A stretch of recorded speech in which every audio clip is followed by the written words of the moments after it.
Hello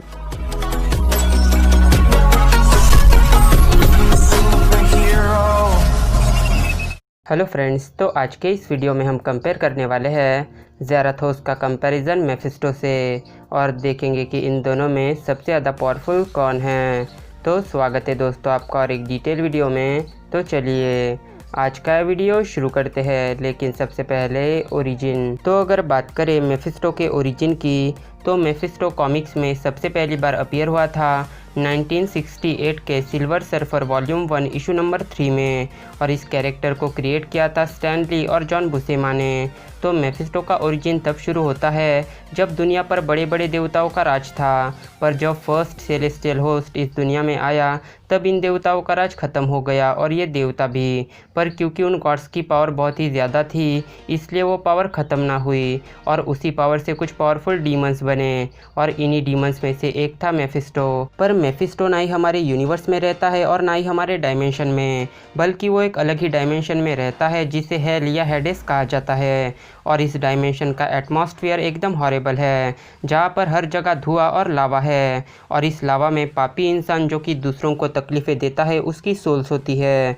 इसके अलावा Mephisto को मेनली जाना जाता है सोल्स को चुराने के लिए और सोल्स की डील के लिए। तो अब अगर बात करें ज़ेराथोस के ओरिजिन की, तो ज़ेराथोस हमें कॉमिक्स में सबसे पहली बार दिखा था मार्वल स्पॉटलाइट कॉमिक्स के इशू नंबर 5 में, और इस कैरेक्टर को क्रिएट किया था गैरी फेडरिक और माइकल प्लॉन्ग ने।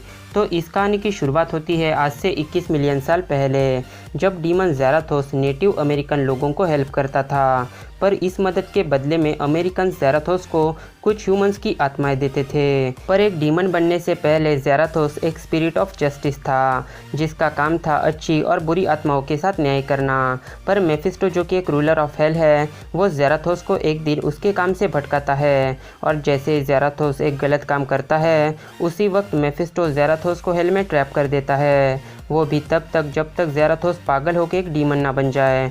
बट कॉमिक्स में ओरिजिन थोड़ा सा अलग है, बट मैंने आपको एक सिंपल वे में इस ओरिजिन को समझाने की कोशिश की है, क्योंकि कॉमिक्स में ज़ेराथोस की मेन पावर उसकी मेडेलियन ऑफ पावर में थी, जो दिखने में एक ब्रेसलेट जैसा था। पर जब ज़ेराथोस का कहर ह्यूमंस पर बढ़ने लगा, तब ह्यूमनर बींग्स और स्पिरिट ऑफ द वेंजेंस सामने आए, और इन दोनों ग्रुप्स ने अपनी लाइफ को सेक्रीफाइस करके मेडेलियन ऑफ पावर को 2 टुकड़ों में बांट दिया, और इस ब्रेसलेट के दोनों हिस्से 2 अलग अलग ह्यूमन फैमिलीज़ को बांट दिए गए, ताकि ये दोनों हिस्से कभी एक ना हो सके।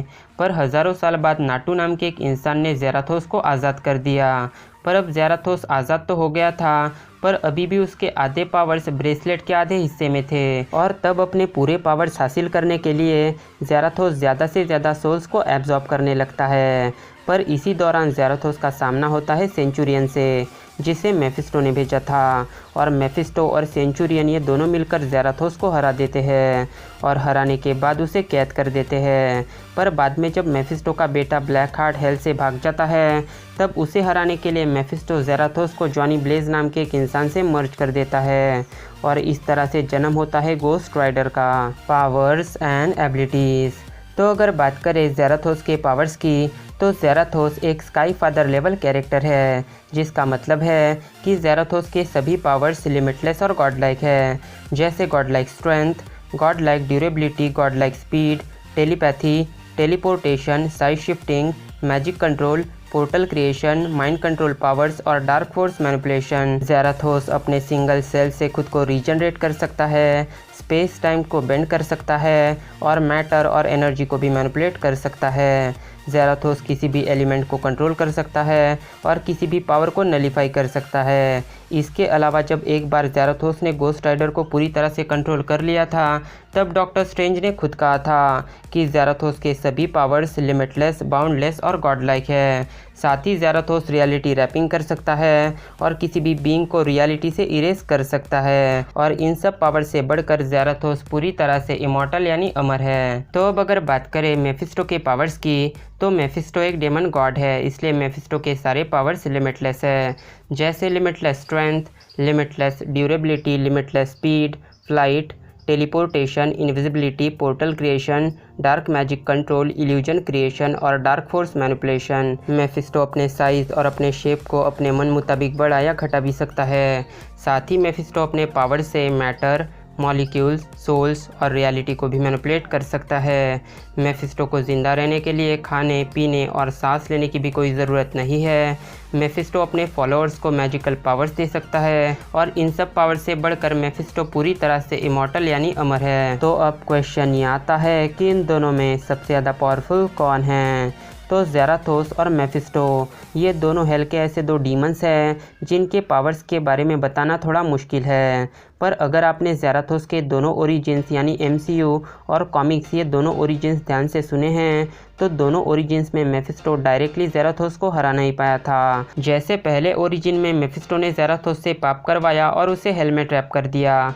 दूसरे ओरिजिन में ज़ेराथोस और सेंचुरियन इन दोनों ने मिलकर ज़ेराथोस को हराया और हेल में ट्रैप कर दिया। और सबसे पहली बार स्पिरिट ऑफ द वेंजेंस और ह्यूमिनार बींग्स ने मिलकर ज़ेराथोस को हराया था।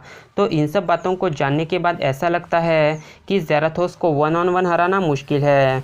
तो अब इन सब बातों को डिस्कस करने के बाद अब अगर इस बैटल में मुझे किसी को अपना वोट अगर देना हो तो मेरा वोट या ज़ेराथोस के साथ है। बट ये बस मेरा पर्सनल ओपिनियन है, आपका ओपिनियन मुझसे अलग भी हो सकता है। तो अगर आपको इस बैटल से रिलेटेड अपना वैल्यूएबल वोट अगर देना हो तो आप ऊपर आई बटन पर भी अपना वोट दे सकते हैं। तो मैं मिलता हूँ आपसे मेरे नेक्स्ट वीडियो में एक नए टॉपिक के साथ। Till then bye and be safe.